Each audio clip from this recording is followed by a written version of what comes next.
Well, good morning. Good morning. We're thrilled that you're here. I'm John Atwood. I'm a vice principal, and I'm going to be just biased in this whole presentation because I believe profoundly in Western Christian. It's part of my story. It's part of my life. The people that I met here as a student long ago, the more gray hair I get, the longer it is, those people were tremendous. You already know this as Western Christian parents. The teachers that your students have had, I'm sure, at Claremont have been amazing. The people that are investing in their lives are tremendous. And that was my experience as well, at both the high school and at Claremont. Before we dive into a lot of the specifics, though, I think it's important to consider a couple things. And you know this. This is probably going to be me preaching to the choir, but I think it's important that even me, that I listen to this, because I have two kids at the other campus, first grade and third grade, Abby and Logan. Hopefully, if you see them, they're behaving. But some important things that I wanted us to consider here. This is from R.C. Sproul. He's a Christian theologian. You may have heard of him before. But a prominent guy, a very smart man, learned man. But he states that there is no such thing as a neutral education. That's just a bold statement in and of itself, a profound statement. But there is no neutral education. So if you're thinking that, you know, like I might have thought before when I was younger, that I could send my students to a place where they would receive kind of a balanced education, the quote-unquote balanced education, it doesn't exist.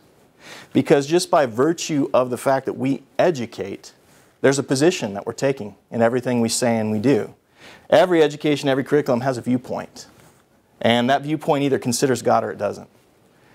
It's important as you make this choice, it's important as I make choices for my children to consider the viewpoint that's being taken. And whether or not I, as a parent, agree with that. So that's the first thing to consider. This is from Chuck Colson. I don't know if you guys know Chuck Colson. Great speaker. I mean, amazing story, how he came to know the Lord. But this is from a book called How Now Shall We Live with Nancy Pearcey.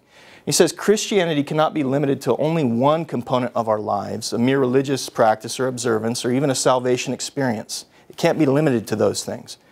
We are compelled to see Christianity as the all-encompassing truth, the root of everything else. It is ultimate reality. That's, again, a bold statement, but one that I really, in all honesty, would die for. I believe that to be true.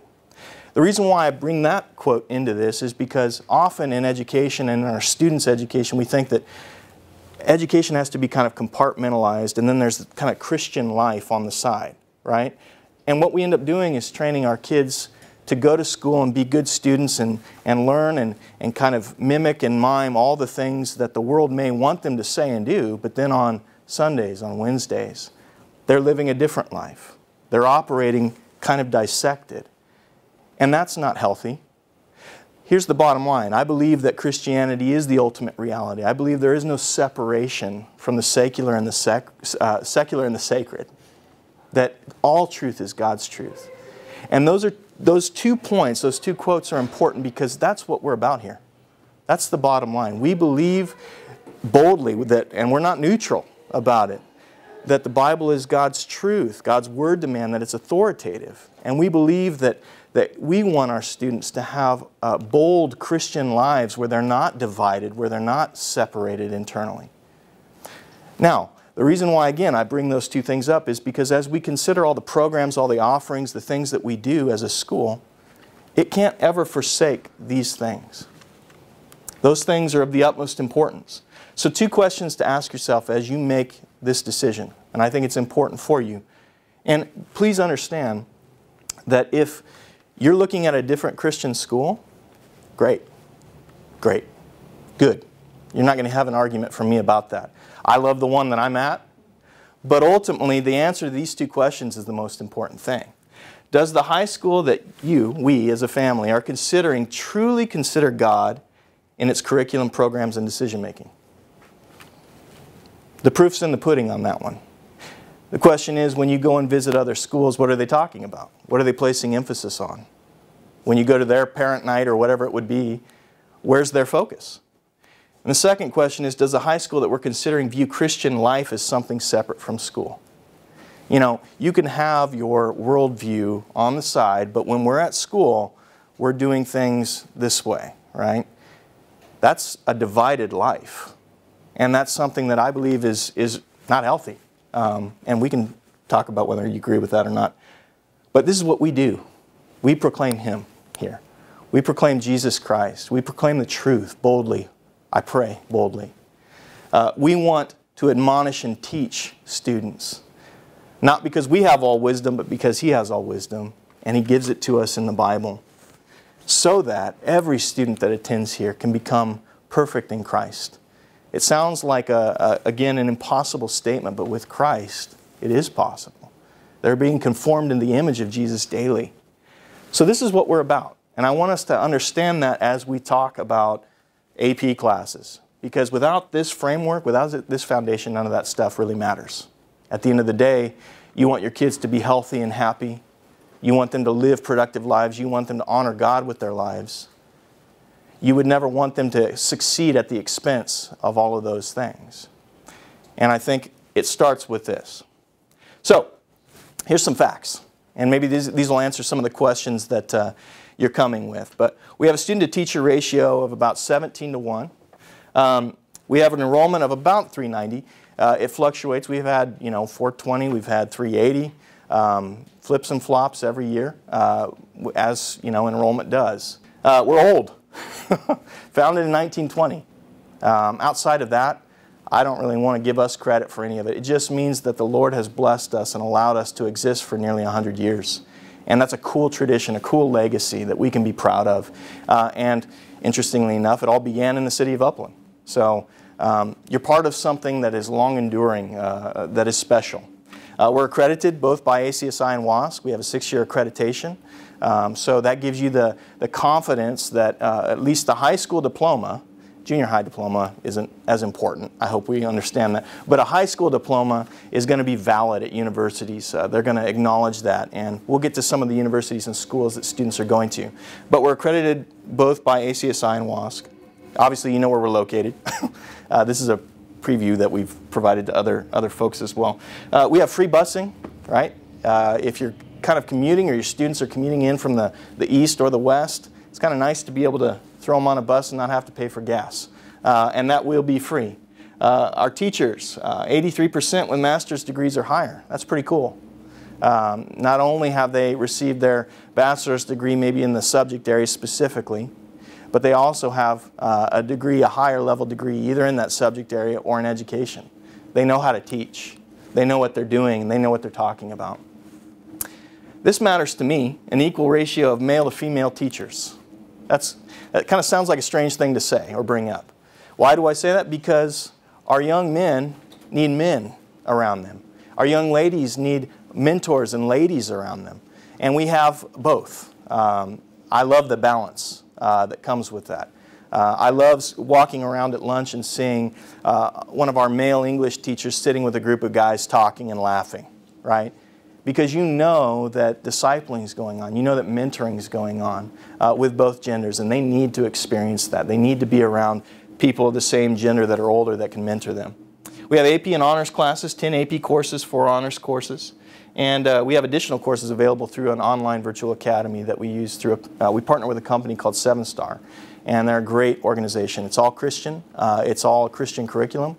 But it has the designation of AP classes as well in some of their course offerings. So great opportunity there. If your student wants to, I put want in quotes, if they want to take a summer school class. Here's some of the things that we do for college preparation. We have Naviance, which is a new program that we're using this year. We love it. It's been great. We love what it's going to do in the future because we're learning as we're going along with it. But Naviance is a college and career readiness platform that allows for parents to see, not just to hear about, but to see what we're doing with their students in terms of preparation for college. It involves assessments that are taken online, either here at school or at home, that they can take at home, and you get to see all the results. So if you really want to know who your student is, when you see their Strengths Finder test that they take on the Naviance platform, you'll be able to see that. Now, what it does is it allows you not only to view the results of the assessments that we provide, but it also allows for you to see the schools that your student's interested in, the careers that he or she is interested in, and how they're performing, like so seniors, how they're getting through the college acceptance or admissions process.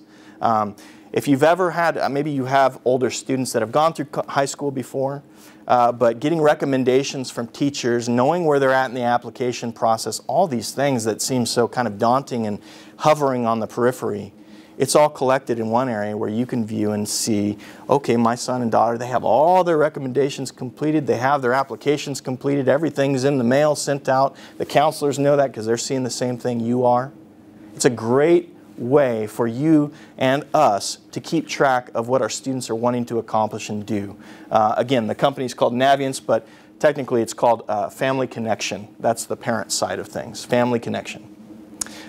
We do individual college advising and application assistance. So let's say your student comes home and they've been doing this Naviance stuff and they're kind of confused or they want to talk about it some more. What we like to do is sit down and have a conversation with you as a family and discuss your aims, your goals, your desires, or your students' desires for that matter, what they want to accomplish, and kind of measure that against what they're aiming, like what they're doing in that year, and get them ready, and get you ready for what it means to be the parent of a senior in high school who's about to leave home. I don't want to make anybody cry, but that's a short distance away.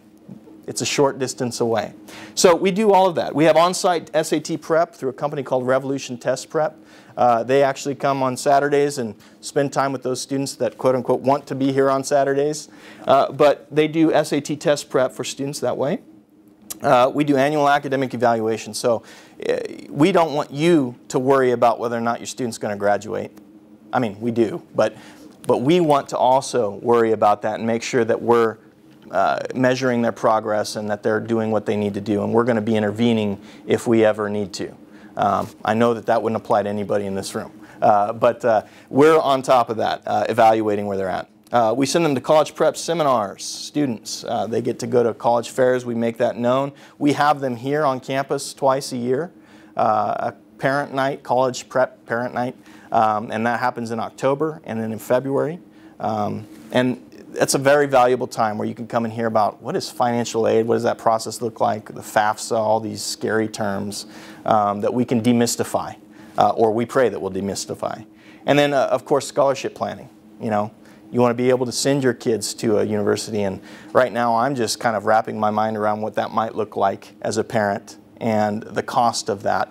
And so I know that that's going to be of interest to me as well. I'm sure it is to you. But we want to help you in that process. Naviance also connects you with a whole host of scholarship opportunities for your student, just by virtue of being kind of in this network of vendors that send out scholarship opportunities to families. So you have access to all of this. You're seeing obviously some of these schools that students are going to. A couple of kids, we took some pictures of them. This young lady's at West Point right now. I got a picture of her at the Army-Navy game, and she was, of course, rooting for Army. She's doing well. It's tough, demanding. As you know, the service academies it's a big honor to be admitted into those. And then also, this is Ji-yoon. He got accepted into a bunch of different universities. I don't know where I think he might have gone to Emory, or he might have gone actually back to Korea to university there, because those are even harder to get into. Bottom line, we put kids into the best schools in the country, just by virtue of what they've accomplished here, by virtue of the classes that they've taken and what they've been involved in. It doesn't stop with West Point. It goes on to a whole host of others. These are just from last year, so hopefully you recognize some of those logos. You know, I was looking for Oklahoma. I'm partial to OU. Just because I was born in Oklahoma, but you see USC and UCLA and Berkeley and all these other places, TCU, great schools across the country. There is no limit to what a student can accomplish as a student at Western. There isn't. Whether that's Stanford, whether that's Harvard, whether that's these, students have every opportunity to go to the school of their choice. The question is, do they want to do the work that it takes to get there? And there's a lot of work that's involved in getting to a place like USC or UCLA or Cal, Berkeley. You have to work hard. But we have the classes, we have the teachers, we have the platform, the support to help students achieve their goal. AP classes, honors classes, I won't read them to you, but Covers a whole swath of subjects, pretty much in every major subject here on campus. Honors classes, of course. All UC approved. And if you're wondering what UC approved means, it stands for the University of California. And it means that these courses, and just by virtue of the fact that they're AP, they have the approval of the UC system. Why does that matter? Because the UC system is a very competitive system. It has a demand, it demands rigor in the structure of courses. So you have the confidence, the assurance when you see something like this, this meets their criteria. This is going to meet pretty much every university's criteria for the demanding course load that we need to offer our high school students, not college students. You may have some familiarity with iPads. How's that going? Good? Great. Awesome. We have more than a quarter of our students, so it's, I think, over 120 students that are signed up and are using iPads in the classroom, and we want that number to grow. It's not mandatory at the high school currently, and so it's an option. And we've kept it that way, and I assume we'll keep it that way as an option. We like parents to be able to choose and students to be able to choose how they learn best. I think there are values to this that you don't get out of a textbook.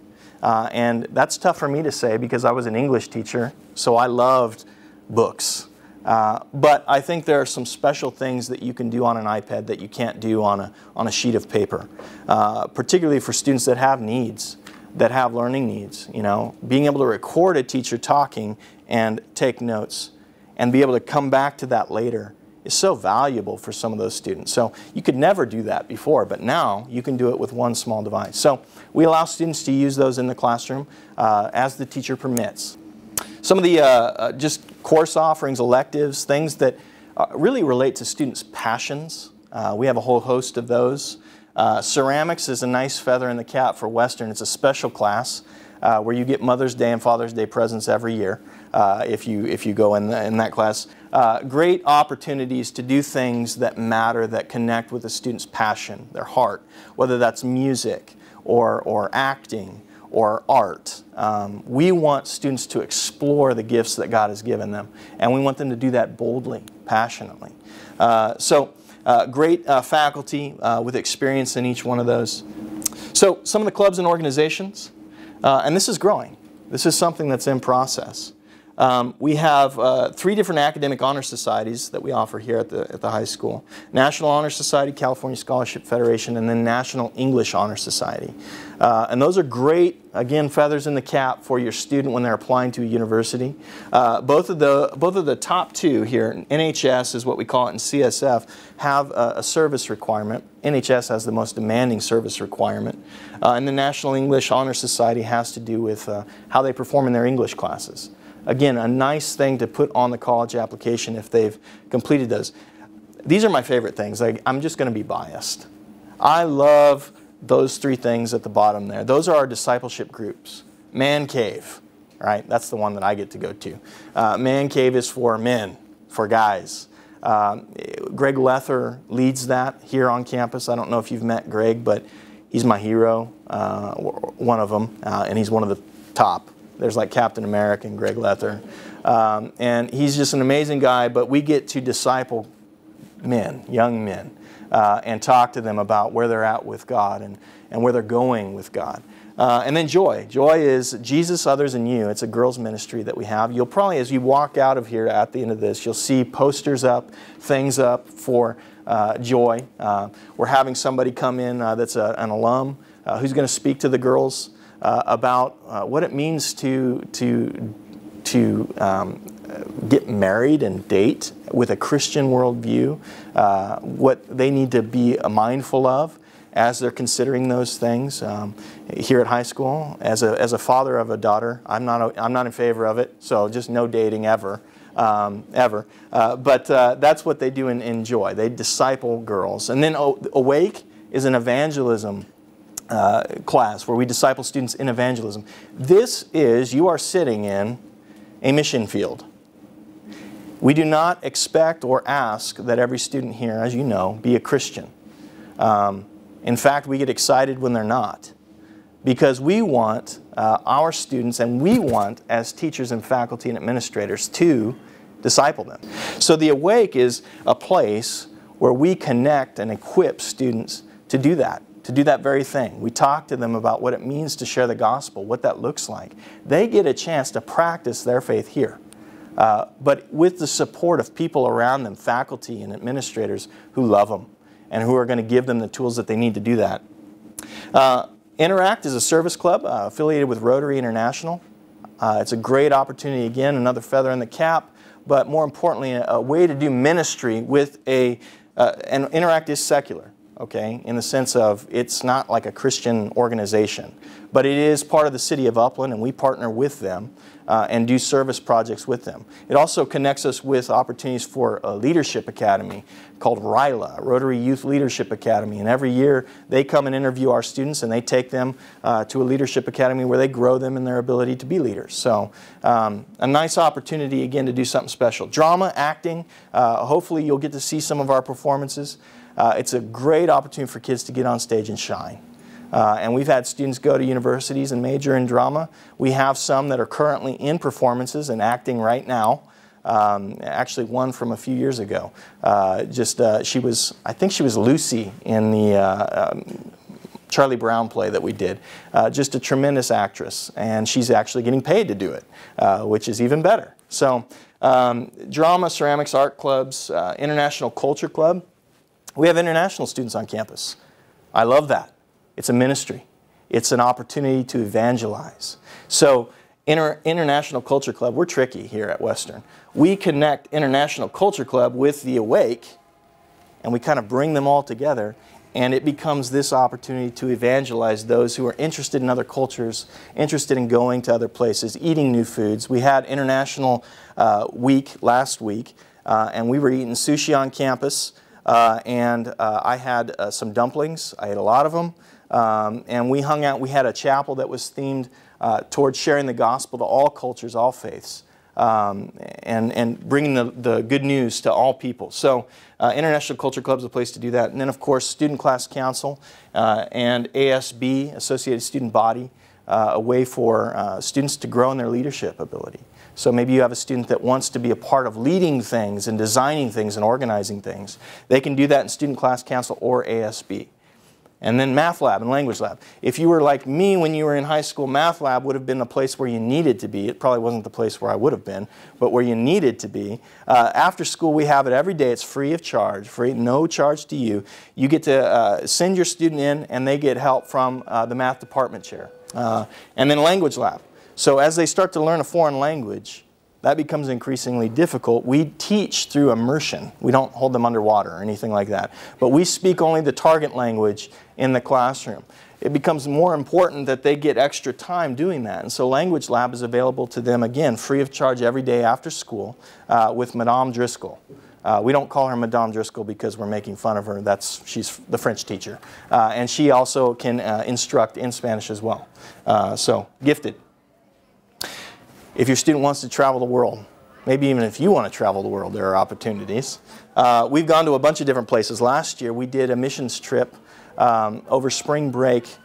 Well, it was kind of a missions trip. It was kind of an equipping trip for a ministry in Uganda. So all of our students, not all of our, excuse me, only about 15 or 20 students went to Uganda and worked with a school called Legacy Christian. You might have seen videos about it, YouTube stuff on it, with an alum from Western Christian High School, Shannon Hurley, who has started a school there and is sharing the gospel with the people of Uganda. So our students went there. They've gone to London, Paris. Every other year we go to Paris or Spain. And this summer we're doing Spain.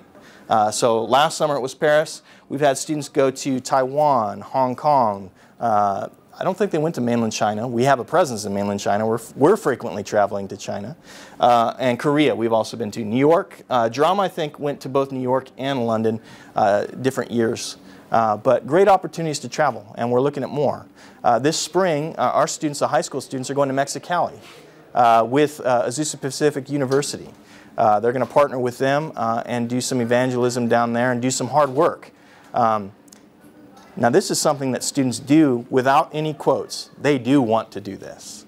And I'm proud of them for that. They want to serve. They're passionate about that. This generation, in case you don't know, they're passionate about service. They're passionate about engaging other people, other cultures. And so our students are going to go down and do that this spring, very soon, in about a month. Sports. Maybe you have a student that's interested in sports. This is what we have available in both girls and the G is for girls, the B is for boys, in parentheses there. But if you have a student that's interested in playing, we have many student athletes here, and we want them to be able to, again, use their gifts, their passions for God. Sometimes students are wanting to compete in college, and the thing that I like to share with families is that's wonderful as a goal to aspire to, and that's something that happens often with students here at Western Christian, but it is very difficult to accomplish. Only, they say, about 1% of student athletes receive a scholarship to perform or to play at the next level. And that's just nationwide. That's not just at Western Christian. That's nationwide. So it's very difficult. But you know, the cool thing at Western, we've had students that do receive offers, full rides to go and play. Championships, you guys have probably been in the gym, seen that. I believe that we have is there a basketball championship coming up from the high school here? Playoffs today, junior high, go Lancers. So in the gym, if you want to see the gym again. And then, of course, the football field. That is an awesome place to be on a Friday night.